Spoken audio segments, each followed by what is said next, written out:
Hi students, வணக்கம். இப்போ என்ன பார்க்க போகிறோம்? இயல் 8 எடுத்துக்காட்டு 8.26 என்ன கொடுத்துருக்காங்க? P of A is equal to 0.37,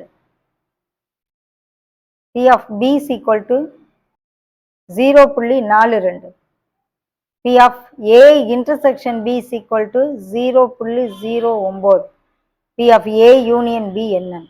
அப்போ P of A union B க்கு என்ன ஃபார்முலா?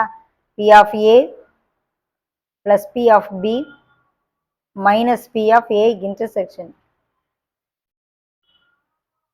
P of A க்கு என்ன ஃபார்முலா? இது வேல்யூ போடு, ஒவ்வொன்றுக்கும் கொடுத்துருக்க வேல்யூஸை சப்ஸ்டியூட் பண்ணு.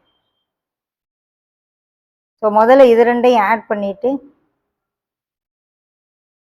அப்புறம் அதை சப் பண்ணும். ஓகே, சப் பண்ண என்ன ஆகும்? 0.70. So P of A union B is equal to 0.70. இதான் ஆன்சர். ஓகேவா?